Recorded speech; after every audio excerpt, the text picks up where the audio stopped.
വണ്ടിയുടെ ശബ്ദം കേട്ടാണ് ജാനകി ഉമ്മറത്തേക്ക് വന്നത്.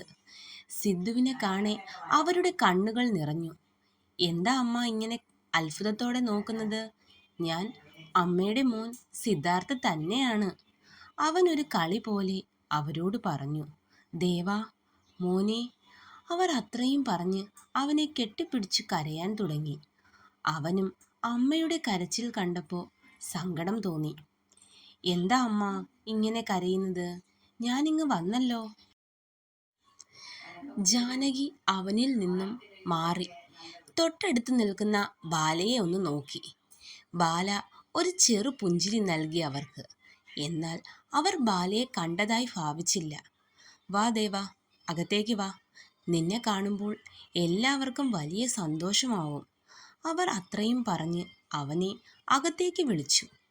അമ്മേ, അമ്മേ, ജലജയെ ഒന്ന് ഇത്രടം വരെ വന്നേ. ജാനകി ഉറക്കെ വിളിച്ചു പറഞ്ഞു.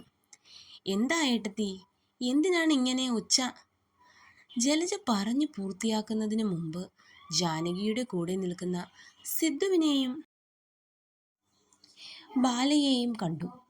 ജലജയോടൊപ്പം മുത്തശ്ശിയും ഉണ്ടായിരുന്നു.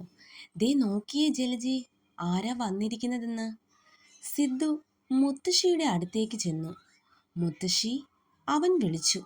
എന്താ ദേവാ, നിനക്ക് ഞങ്ങളെയൊക്കെ അറിയോ? അല്ല, നീ ഇവിടെ നിന്ന് പോയിട്ട് ഇപ്പോൾ എത്ര നാളായിന്ന് നിനക്ക് വല്ല നിശ്ചയവും ഉണ്ടോ? അവർ പരിഭവത്തോടെ അവനോട് ചോദിച്ചു. എൻ്റെ മുത്തശ്ശി, ഇങ്ങനെ പരിഭവം പറയാതെ. ഞാനിങ്ങ് വന്നല്ലോ. അവൻ അവരുടെ കവിളിൽ ഒന്ന് പിച്ചിക്കൊണ്ട് പറഞ്ഞു. അപ്പോഴാണ് സിദ്ധുവിൻ്റെ കൂടെ നിൽക്കുന്ന ബാലയെ മുത്തശ്ശി ശ്രദ്ധിക്കുന്നത്. എല്ലാവരും തന്നെ ദേഷ്യത്തിലാണ് നോക്കുന്നത് പോലും. വരണ്ടായിരുന്നു. അവൾ ഒരു നിമിഷം മനസ്സിൽ ചിന്തിച്ചു. ദേവേട്ടാ. വിളി കേട്ട ഭാഗത്തേക്ക് എല്ലാവരും നോക്കി. ലച്ചു ആയിരുന്നു അത്. അവൾ പെട്ടെന്ന് തന്നെ ദേവന്റെ അടുത്തേക്ക് ഓടി വന്നു അവനെ കെട്ടിപ്പിടിച്ചു. എന്നാൽ അത് മാത്രം നമ്മുടെ ബാലയ്ക്ക് അത്രയ്ക്ക് ഇഷ്ടമായില്ല. ബാല ലച്ചുവിനെ തന്നെ നോക്കി നിന്നു. കാണാൻ നല്ല ഭംഗിയുണ്ട് ഈ ചേച്ചിക്ക്. നല്ല കറുത്ത മുടിയും ഉണ്ട കണ്ണുകളും. കണ്ണുകളിൽ കട്ടിക്ക് കൺമഷി എഴുതിയേക്കുന്നു. ഒരു സാധാ ചുരിദാറാണ് വേഷം. സിദ്ധു ലച്ചുവിനെ അവനിൽ നിന്നും അടർത്തി മാറ്റി. ലച്ചു തങ്ങളെ തന്നെ നോക്കി നിൽക്കുന്ന ബാലയെ കണ്ടു. ഈ കുട്ടി ആരാ ദേവേട്ടാ? ദേവേട്ടൻ്റെ ഫ്രണ്ടാണോ? ലച്ചു ബാലയോട് ചോദിച്ചു. അതേ മോളെ, അത് ദേവൻ്റെ കൂട്ടുകാരിയാണ്, ജലജ പറഞ്ഞു. ലച്ചു അവളെ നോക്കി ഒന്ന് ചിരിച്ചു. ലച്ചു, ഇതെൻ്റെ ഫ്രണ്ട് മാത്രമല്ല, എൻ്റെ ഭാര്യ കൂടിയാണ്, ശ്രീബാല. അവൻ അവളെ എല്ലാവർക്കും പരിചയപ്പെടുത്തി. ഇത്ര നേരം ചിരിയോടെ തന്നെ നോക്കിയ ലച്ചുവിൻ്റെ മുഖത്ത് ദേഷ്യം ആവുന്നത് ബാല കണ്ടു. സത്യമാണോ ദേവേട്ടൻ പറഞ്ഞത്? ലച്ചു ബാലയുടെ അടുത്തേക്ക് വന്ന് ചോദിച്ചു. ബാല ഒന്നും മിണ്ടാതെ നിന്നു. നിന്നോടാ ഞാൻ ചോദിച്ചത്, ലച്ചു ഉച്ചത്തിൽ ചോദിച്ചു. അവളുടെ ആ ഭാവം കണ്ട് ബാല ഒന്ന് ഭയന്നു. അതെ, ബാല പറഞ്ഞു.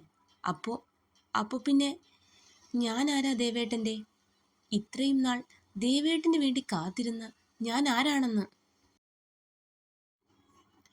ഒരുപക്ഷെ സിദ്ധു പോലും പ്രതീക്ഷിച്ചു കാണില്ല ലച്ചുവിൻ്റെ ഇതുപോലെയുള്ള ഒരു മുഖം.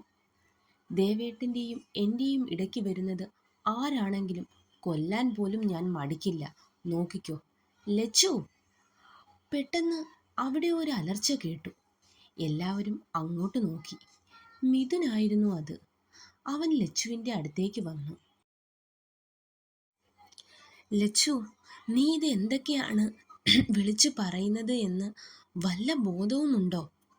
ഏട്ടാ, ഇവൾ പറഞ്ഞത് കേട്ടില്ലേ? ഇവൾ ദേവേട്ടൻ്റെ ഭാര്യയാണെന്ന്. അപ്പോ ഞാൻ...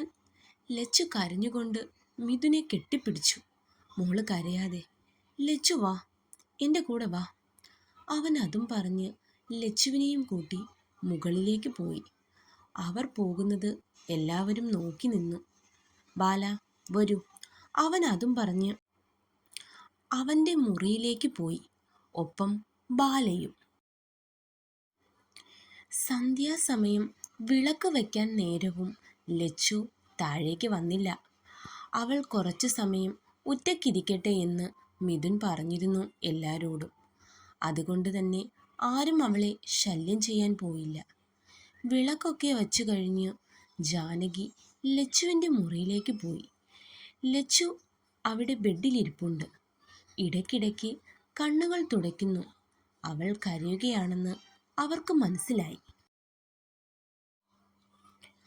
അവർ അവൾക്കടുത്തേക്ക് ചെന്നു. ലച്ചുമോളെ, അവർ വിളിച്ചു. അവൾ അവരെ നോക്കി. എൻ്റെ കുട്ടി കരയണ്ട എന്ന് ഞാൻ പറയുന്നില്ല.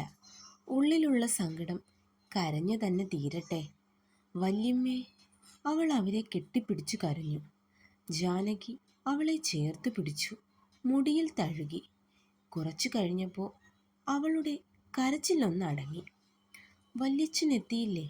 ലച്ചു ചോദിച്ചു. ഇല്ല മോളെ, മഹിയേട്ടനും സായിയും കൂടി 1-2 വർക്ക് സൈറ്റിൽ പോയിട്ടേ എത്തുള്ളൂ എന്ന് പറഞ്ഞിരുന്നു. ദേവേട്ടൻ വന്നത് അവർ അറിഞ്ഞോ? അവൾ ചോദിച്ചു. അറിഞ്ഞു. കുറച്ചു മുമ്പ് മുത്തശ്ശി വിളിച്ചിരുന്നു അവരെ. വല്യമ്മയ്ക്കും അറിയായിരുന്നല്ലേ ദേവേട്ടൻ്റെ വിവാഹം കഴിഞ്ഞത്? എന്നോട് മാത്രം എല്ലാവരും ഒളിച്ചു വെച്ചു. അവൾ പറഞ്ഞു. മോളെ, ഞങ്ങളാരും ഇത് നേരത്തെ അറിഞ്ഞതല്ല. 2 ദിവസം മുമ്പാണ് മോളുടെ അച്ഛനും ജലജയും ഈ കാര്യം ഇവിടെ പറയുന്നത്. പിന്നെ എന്തോ പെട്ടെന്ന് മോളോട് ഇത് പറഞ്ഞു വിഷമിപ്പിക്കണ്ട എന്ന് തോന്നി ഞങ്ങൾക്ക്. എന്നാൽ ഇന്ന് ദേവനും ആ കുട്ടിയും കൂടി കയറി വരുമെന്ന് ഞങ്ങൾ ആരും അറിഞ്ഞിരുന്നില്ല. ജാനകി പറഞ്ഞു.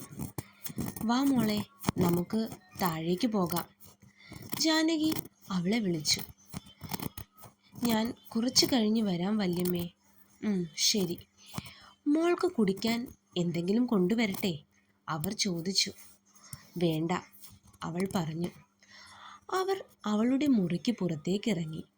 ജാനകിക്ക് ലച്ചു എന്നാൽ ജീവനാണ്. ലച്ചുവിനും അതുപോലെ തന്നെയാണ്.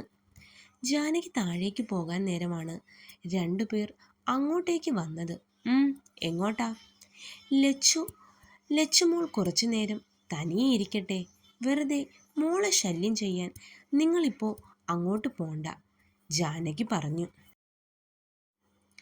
അമ്മേ, ഞങ്ങൾ അതിന് ലച്ചു ചേച്ചിയെ കാണാൻ പോണതല്ല, ദേവേട്ടനെ ഒന്ന് കാണാനാണ്, സൗബി പറഞ്ഞു.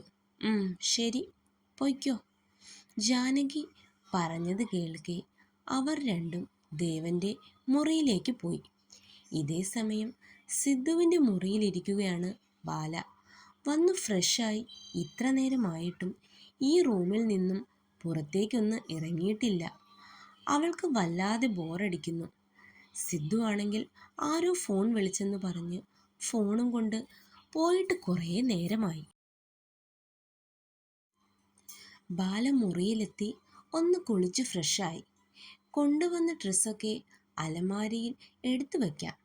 അവൾ അതും പറഞ്ഞ് ഡ്രസ്സ് ഓരോന്നായി എടുക്കാൻ തുടങ്ങി. അത്യാവശ്യം വലിയൊരു മുറി തന്നെയാണ് സിദ്ധുവിൻ്റേത്. ചുമരിൽ അവൻ്റെ വലിയൊരു ഫോട്ടോ ഉണ്ട്. തൊട്ടടുത്തായി അവൻ്റെ അച്ഛനും അമ്മയും ഏട്ടനും അനിയത്തിയും അവനുമായിട്ടുള്ള ഒരു ഫോട്ടോയും. അവൾ അതും നോക്കി നിന്നപ്പോൾ വാതിലിന് പുറത്ത് എന്തൊക്കെയോ സംസാരങ്ങൾ കേൾക്കുന്നത്, ഒപ്പം 2 പേര് അവിടെ നിൽക്കുന്നതും അവൾ കണ്ടു. അവൾ അവരുടെ അടുത്തേക്ക് നടന്നു. തുടരും. ഹായ് ഫ്രണ്ട്സ്, ആദ്യം തന്നെ എല്ലാവരോടും ഒരു സോറി ചോദിക്കുന്നു. കുറേ നേരമായി സോറി പോസ്റ്റ് ചെയ്യാൻ നോക്കിയിട്ട്, പക്ഷെ എന്തുകൊണ്ടോ പറ്റുന്നില്ലായിരുന്നു. അപ്പോൾ സ്റ്റോറി എല്ലാവർക്കും ഇഷ്ടമാവുന്നുണ്ടെങ്കിൽ ചാനലൊന്ന് സബ്സ്ക്രൈബ് ചെയ്യണം. അതുപോലെ തന്നെ ലൈക്കും കമൻറ്റും പിൻ ചെയ്യാൻ മറക്കരുത്. സ്റ്റോറിയെക്കുറിച്ചുള്ള അഭിപ്രായങ്ങൾ നിങ്ങൾ പിൻ ചെയ്യണം. അപ്പം അധികം ലേറ്റ് ആവാതെ ഉടനെ തന്നെ അടുത്ത പാർട്ട് ഞാൻ പോസ്റ്റ് ചെയ്യാം.